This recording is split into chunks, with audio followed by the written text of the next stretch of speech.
নমস্কার, আশা করি সকলে ভালো আছেন। একটা নতুন ভিডিওতে সকলকে স্বাগত জানাই। সকালবেলা ভাই এসে বলল, দিদি আজকে রঙ্গোলি বানাবি? রঙ্গোলির জন্য আবির আনা হয়ে গেছে। এক কথায় আমিও রাজি।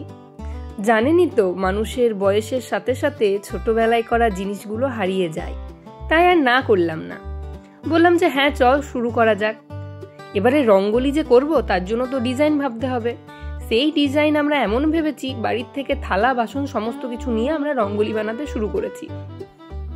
গল্প করতে করতে রঙ্গোলির জন্য স্কেচটা আঁকা হয়ে গেছে। এবারে পালা সেগুলোতে ভালোভাবে কালার ভরে দেওয়ার। ভাইকে বললাম যে তুই এক কাজ কর, প্যাকেটগুলো কাট, চল রঙগুলো ভরতে এবারে শুরু করে দিই। কারণ এগুলো তো খুবই নিখুঁত এবং সময় সাপেক্ষ জিনিস, তাই আর দেরি করলাম না। তাই একবারেই শুরু করে দিলাম করতে। দেখছেন কি সুন্দর লাগছে, এক একটা ডিজাইন করছি আর আমি ভিডিও করছি যে আপনাদের সাথে শেয়ার করব সেই ভেবে। রঙ্গোলি বানানোর জন্য অনেক কিছু লাগে, তো সেগুলো আমাদের কাছে ছিল না, তাই পেপারের মধ্যে স্টেপলার দিয়ে এইভাবে আমরা শঙ্কু আকৃতির করে রঙ্গোলিটা বানিয়েছি। রঙ্গোলিটা শেষ অবধি দেখুন, কেমন লাগলো আপনাদের সেটা কিন্তু জানাতে ভুলবেন না। কাণ্ড দেখছেন, সাদা রংটা শেষ হয়ে গেছে, তাই আমরা জোগাড় করেছি। হাতে নিয়েছি নুন, সামান্য বালি আর নিয়েছি পন্ডস পাউডার সাদা রং তৈরি করার জন্য।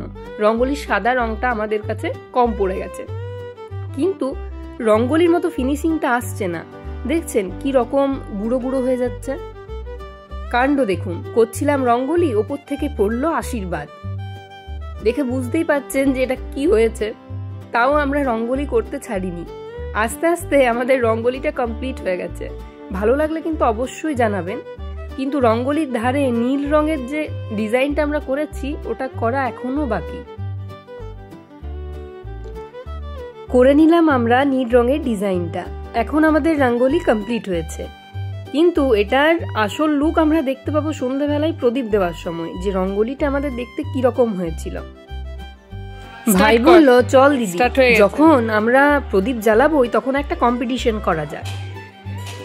আজকের কম্পিটিশন হচ্ছে একটা দেশলাই কাঠি দিয়ে কে কতগুলো প্রদীপ জ্বালাতে পারে। আমার একটা ধরে রেখেলে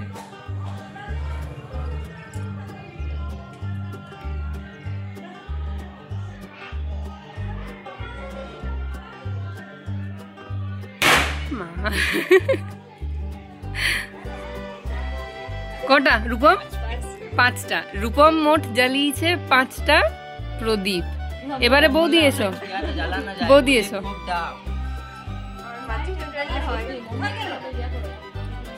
এবারে আসছে বৌদি।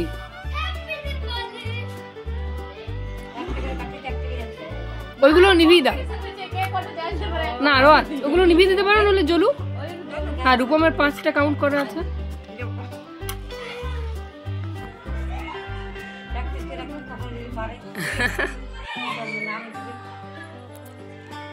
বৌদি তো একটাতে সময় নিয়ে নিচ্ছ। 2 3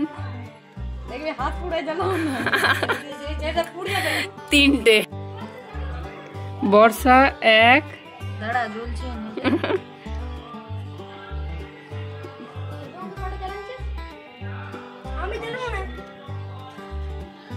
2 3 আনো যাও 4টে ইয়ে করে দে। ওই যেমন হাতটা করলি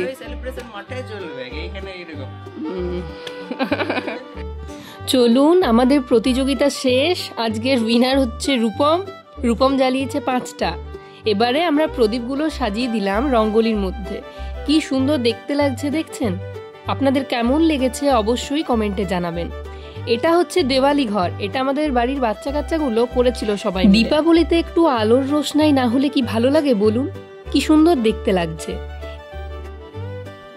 এবারে প্রশ্ন হচ্ছে আমরা আগুন কেন জ্বালাচ্ছি? কারণ এখানে আমাদের একটা রিচুয়ালস হয়, সেটা আমরা বলে থাকি এখানে, তার নাম এনজয় পিঞ্জয়। আপনারা কি বলে থাকেন অবশ্যই জানাবেন। এই রিচুয়ালসটাই সারা বছরের পুরনো ঝুড়ি পাটকাঠি জ্বালিয়ে আগুন লাগিয়ে আগুন যখন কমে যায় তখন এই আগুনটিকে এপার ওপার করতে হয়। দেখছেন আকাশে একটা কি ফানুস ছেড়েছে, সেই ফানুসটাই আমরা দেখছিলাম। তারপরে পালা এবারে এটা এপার ওপার করার। এই রিচুয়ালসটা করার পরে আমরা সকলে চলে গেছিলাম গ্রামেরই ঠাকুর দেখতে। কি সুন্দর প্রতিমাটা হয়েছে, তাই না? বাড়ির সবাই মিলে প্রতিমা দেখতে যাওয়ার আনন্দটাই আলাদা। এই মাকে দর্শন করার পরে আমরা সকলে চলে গেছিলাম বাড়ির কাছের মন্দিরের কালী মাকে দর্শন করতে।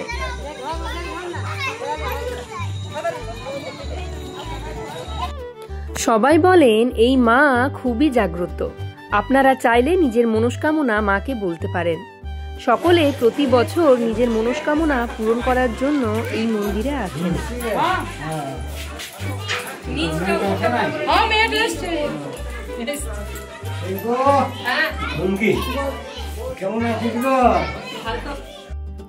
কি সুন্দর সকলে নিখুঁত করে মায়ের কাছে আলপনা দিয়েছে।